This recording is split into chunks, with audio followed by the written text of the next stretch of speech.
नमस्कार दोस्तों, विद्यार्थी ई लर्निंग एजुकेशन में आपका स्वागत है।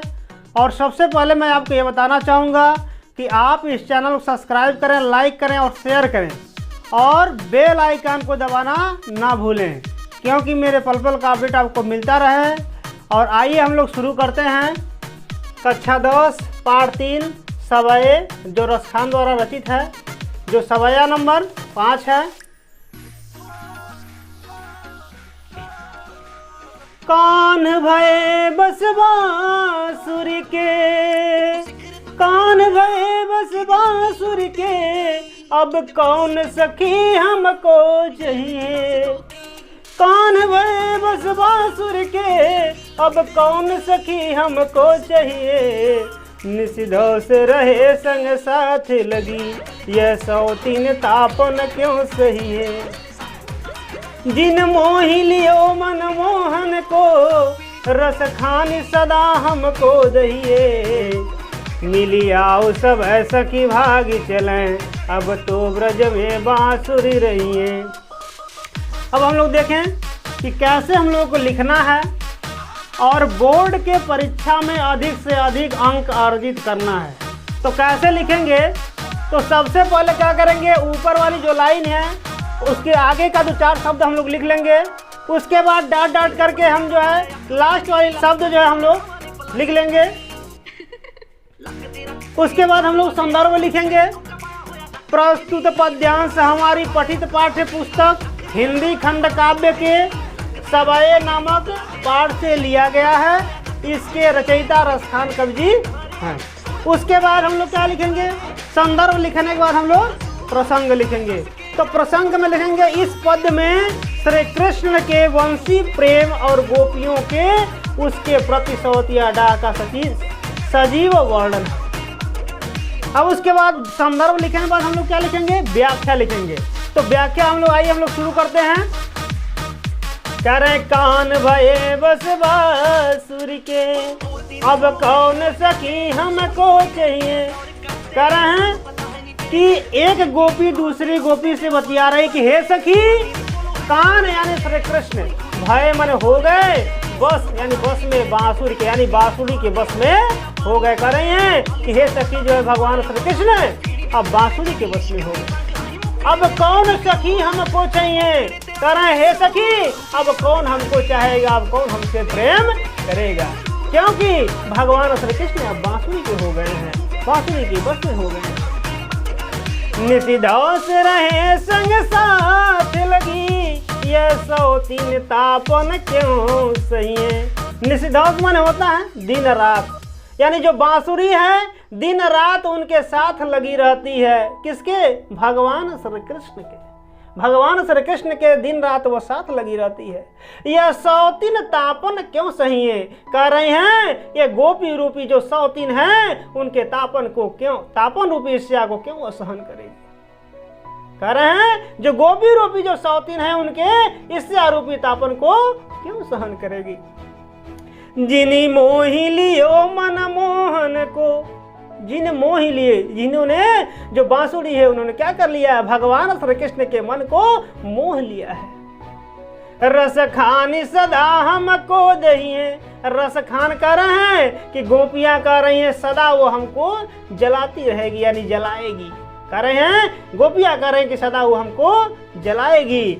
मिली आओ सब सखी भागी चले, हे सखी आओ हम सब मिल करके भाग चलें, अब तो ब्रज में बांसुरी रहिए।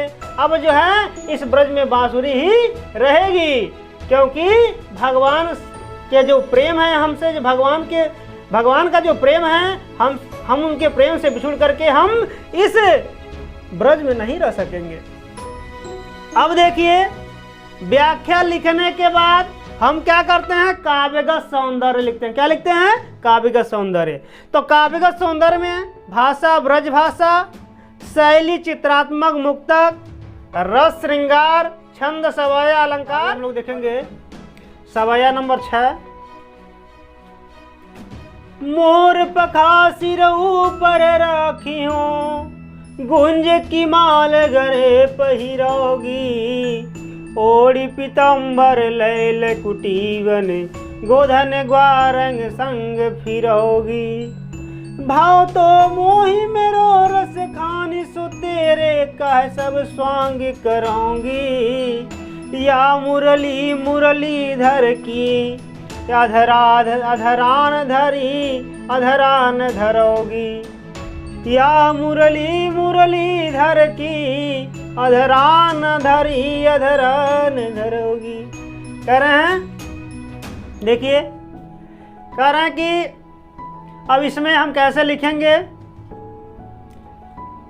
सबसे पहले ऊपर वाली जो लाइन है के आगे का 2-4 शब्द लिख लेंगे, फिर डॉट डॉट करके, फिर लास्ट वाली लाइन का जो है लास्ट लिख लेंगे।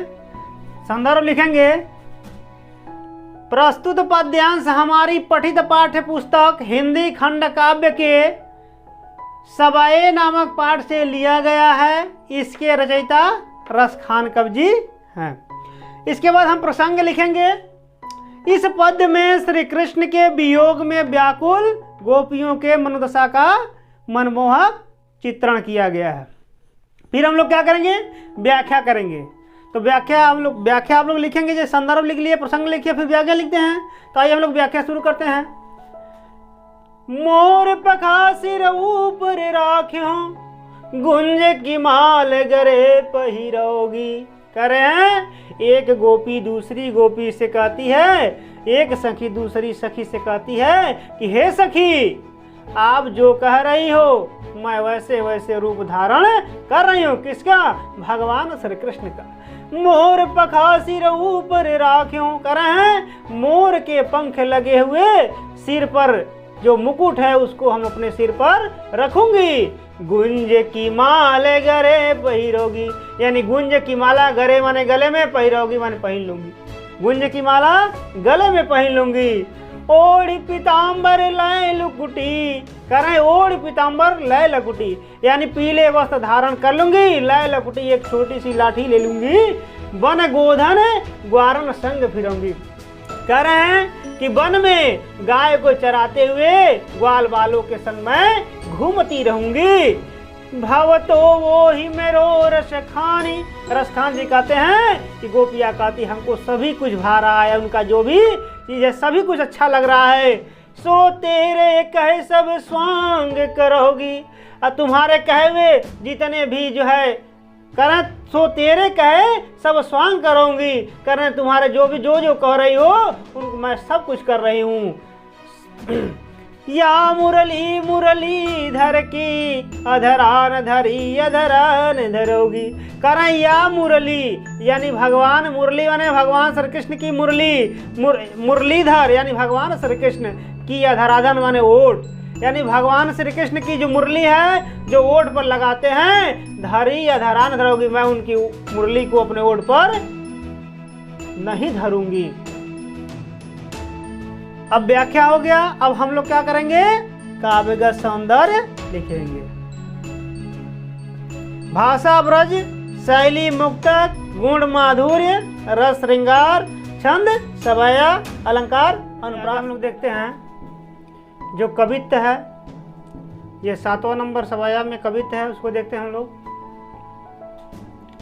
गोरज विराजे भाल लहलही बनमाल, गोरज विराजे भाल लहलही बनमाल, आगे गया पाछे ग्वाल, गावे मृदुबानी री, तैसी धुनि बांसुरी की मधुर मधुर जैसी, बंक चितवनी मंद मंद मुस्कानी री, कदम बिटब के निकट तटनी के तट, अटा चढ़ी चाय पीत पट फहरानी री, रस बरसावे तन तपनी बुझावे नैन, प्रणनि रिझावे अवह आवे रस खानी री।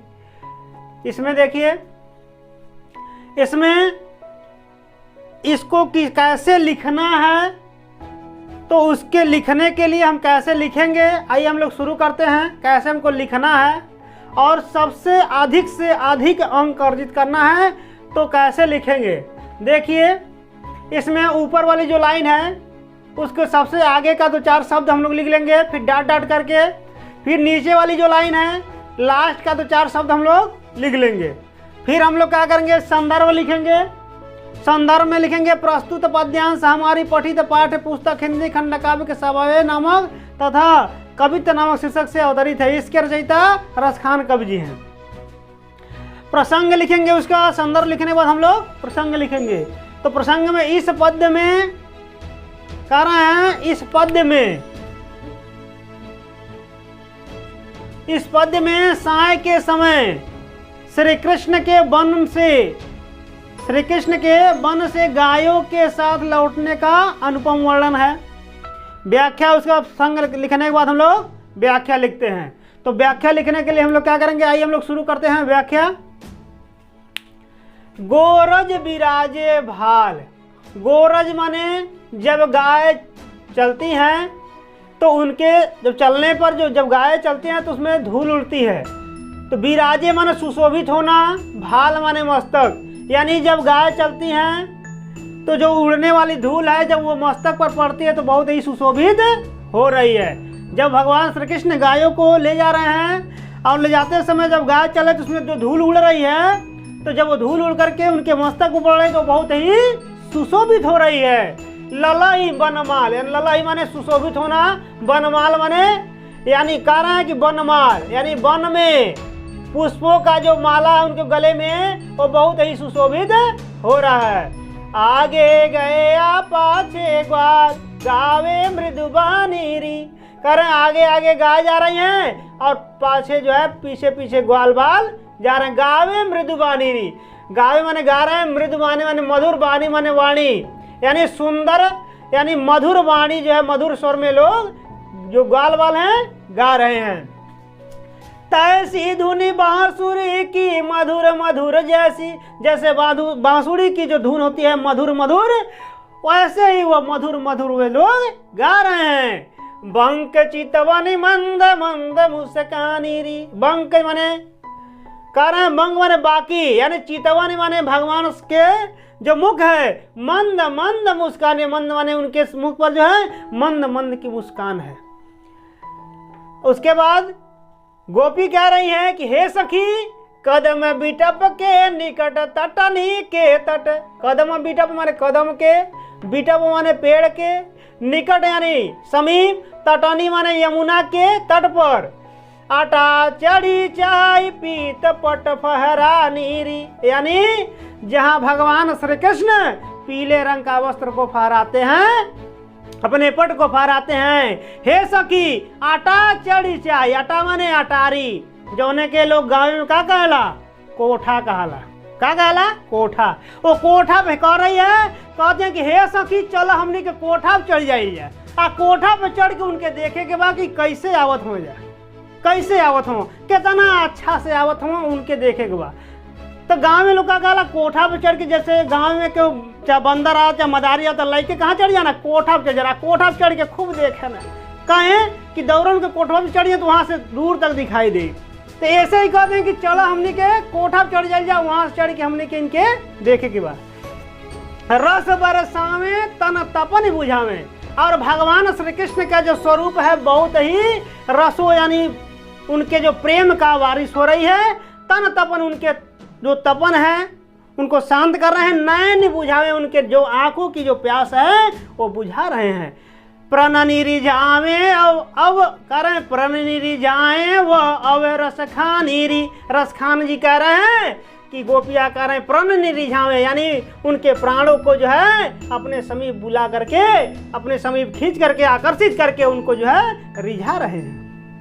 अब देखिए उसके बाद हम क्या करते हैं, काव्यगत सौंदर्य लिखते हैं। तो भाषा, ब्रज, शैली, मुक्तक, रस, श्रृंगार, छंद, महारण कवित्व है, यह देखिए कवित्व है, अलंकार, अनुप्रास, पुनरुक्त प्रकाश, श्लेष है, और गुण जो है माधुर्य।